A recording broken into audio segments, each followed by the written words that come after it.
What got me into this job is that I saw that our coral reefs are dying.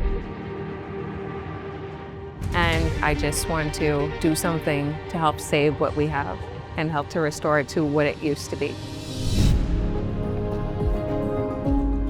When I see a healthy reef, I feel joy. I've seen the restoration techniques actually working in the wild just by outplanting on that reef. So that gives me a lot of hope.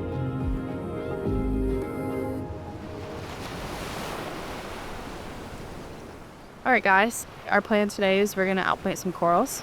So Kate, you'll bring the loppers, Duran, you'll bring the basket, Gamel, you'll bring down the slate to take notes. Kate, make sure to use your compass so you don't get lost. Fair enough. Just head north and you'll hit the plot. Cool. Whatever you think.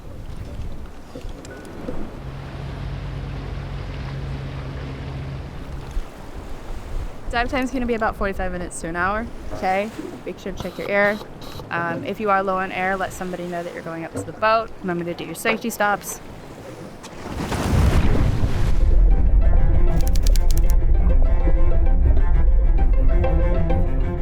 Being a part of the Reef Rescue Network and PIMS has educated me a lot. I've learned so much about all the different fish and corals that I would see when I was younger. I do this work because I want to inspire other young behemoths like myself to also get involved and, join the fight against climate change and protect our oceans. What I love most about being a part of this team is the people, working with people who are as committed and driven as I am. Well, Veron, tell me what happened down there.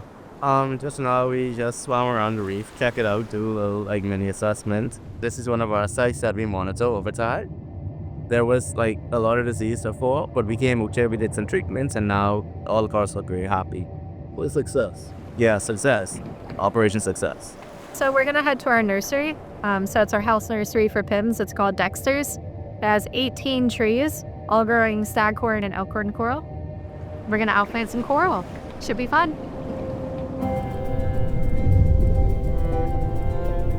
We are taking every step we can to try to avoid coral bleaching by planting at deeper sites and growing heat-resistant corals.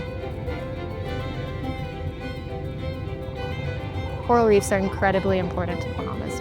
They provide tourism value, they provide storm surge protection, they provide food as well for fishermen.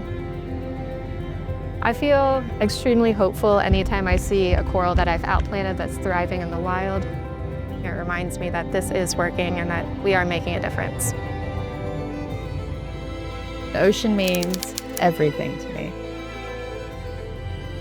A moment that I will never forget is we planted corals onto a reef and we were able to see them spawn to create baby corals. It represents success. So that was a full circle moment for us. It's inspiring.